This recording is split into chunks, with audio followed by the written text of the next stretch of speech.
This is our introduction to how you use RAOs in the dynamic response of crane hook loads on subsea support vessels. You need more than just the RAO. You need the load cases and you need the sea states in order to calculate the hook response in a wide range of conditions.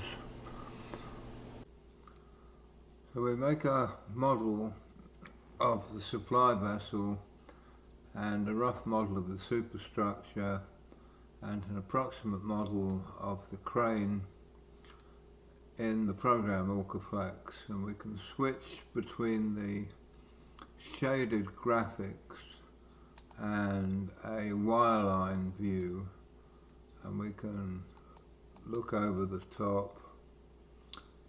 We can switch back to shaded graphics.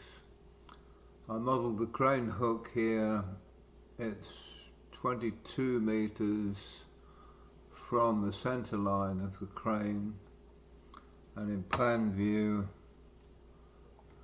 the crane is located where it is on the vessels that you have, and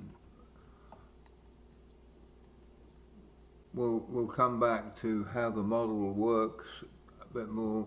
We've got in the model the displacement RAOs we've calculated elsewhere, and we can see those RAOs for this particular displacement and vertical center of gravity load condition.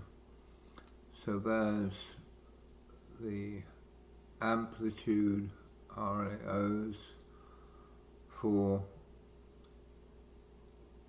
direction 0, there's 45 degrees, there's 90 degrees, and we can look at the phase angles, all the amplitudes, all the complex values,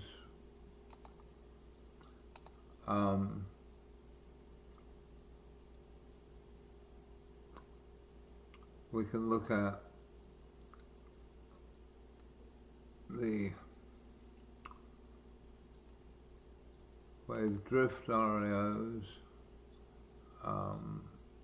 We've got stiffness and added mass for each of the wave periods we've calculated. We can show all sorts of graphs, a huge amount of data.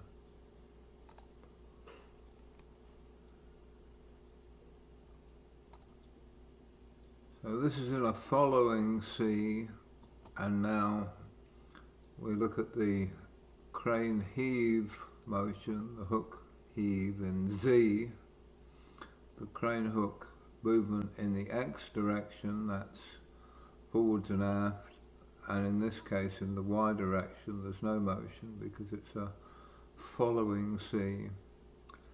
And we see that in this John Swap 1 meter significant wave, 7 seconds peak energy period, simulated for 1 hour, we get a maximum range of heave of the hook from about 39 to 40 seconds.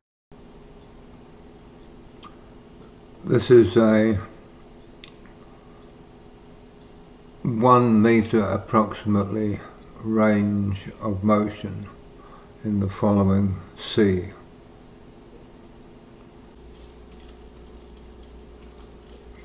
So now we have the 45 degree sea direction, and we see the Z motion of the hook from about 38.5 to 40.5, a little above, so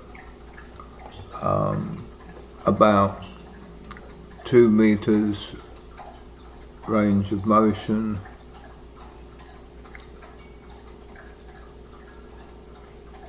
and we see there's Y motion and X motion, and we see the motion vertically is a bit larger than we had in the following C. And here we have the worst case, which is beam C's, still only a 1 meter significant wave height and 7 seconds peak energy period, but roll being the worst, the crane being over the side, about 22 meters offset from the pedestal to the hook, and we see that our range of heave motion is from 37 to 42 maximum, so a 5 meter range of motion.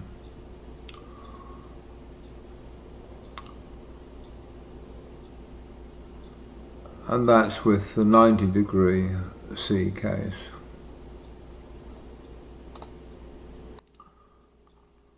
RAOs, as shown by these graphs here, are calculated for a particular draft heel trim and loaded condition, with the VCG most importantly defined.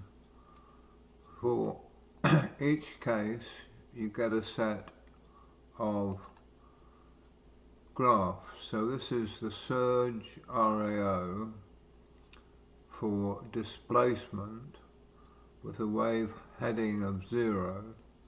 Here's the sway, here's the heave, here's the roll, pitch and yaw.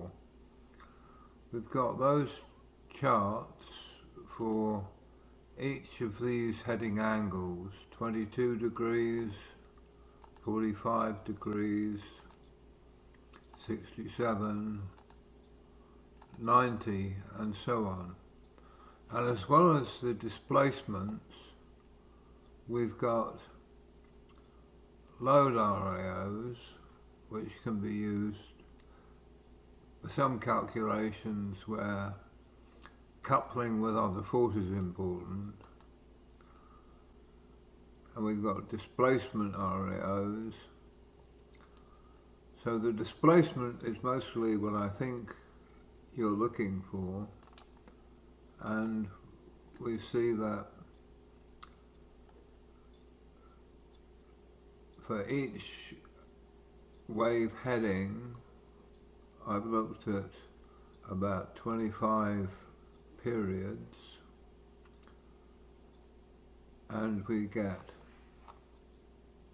the amplitude and phase for each period. So there's a lot of data here for just one set of load conditions.